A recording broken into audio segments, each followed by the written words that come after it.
Price Lord. ஆண்டவரும் இரட்சகருமாகிய இயேசு கிறிஸ்து நாமத்தினாலே யாவருக்கும் நன்மை வாழ்த்துக்கள். புதிய நாளைக்கான செய்திகளுக்கு நம்ம நன்றிகளை செலுத்துவோம். இந்த நாளிலும் நம்ம எடுத்துக்கொண்ட வேத பகுதி 2 சாமுவேல் புஸ்தகம் 22ஆம் அதிகாரம் 7வது வசனம். எனக்கு உண்டான நெருக்கத்திலே கர்த்தரை நோக்கி கூப்பிட்டு என் தேவனை நோக்கி அபயமிட்டு தமது ஆலயத்திலிருந்து என் சத்தத்தை கேட்டால் என் கூப்பிடுதல் அவர் செவிக்கு ஏறிற்று. எனக்கு உண்டான எல்லா நெருக்கத்திலும் நான் கர்த்தரை நோக்கி என்ன பண்ணேன்? என்னுடைய கூக்குரல்கள் எல்லாவற்றையும் நான் என்ன பண்ணினேன்? அவருக்கு மத்தியில ஊற்றினேன். தாவீதுனுடைய வாழ்க்கையில நாம் படிச்சிருப்போம், கேள்விப்பட்டிருப்போம். எத்தனை துன்பங்கள் வந்தாலும், பிரச்சனைகள் வந்தாலும், அவனுக்கு எவ்வளவுதான் போராட்டங்கள் வந்தாலும், அவன் தேடுகிற முதலாவது நபர் தேவனாய கர்த்தர். தன்னுடைய எல்லா வேலைகளிலும் சரி, எல்லா சமயங்களிலும் கர்த்தரை முன்னிறுத்தினவனாய், கர்த்தரோடு கூட உலாவுகிறவனாய், இரவும் பகலும் தேவனுடைய சமூகத்தில் நாட்டப்பட்டவனாய், துதிக்கிறவனாய், ஜெபிக்கிறவனாய் என்ன பண்ண காணப்பட்டான்.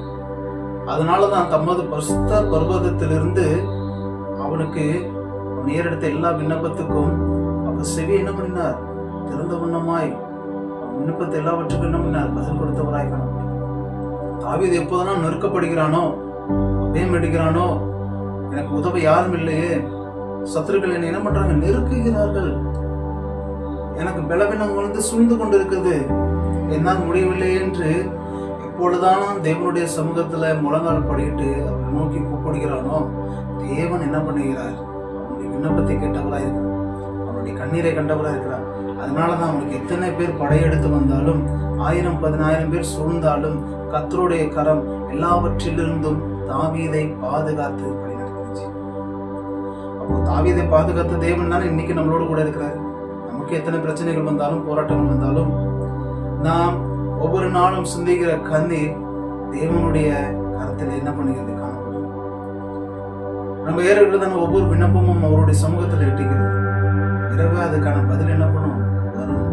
தாவீதுக்கு எப்படி தேவன் துணையா இருந்து வழி நடத்தினாரோ, எனக்கும் என் தகப்பன் என்ன பண்ணுவார்? துணையா இருந்து வழி நடத்துவார்.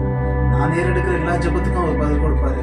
ஏனென்று சொன்னால் அவர் நேற்றும் இன்றும் என்றும் மாறாதவராக இருக்கும்.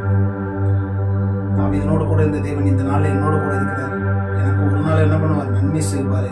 என்னுடைய வாழ்க்கை மாறும், என்னுடைய சூழ்நிலை மாறும் என்று சொல்லி இந்த கண்களை மூடி என் நேசிக்கிற பிதாவே, இந்த நாளில தாப்பன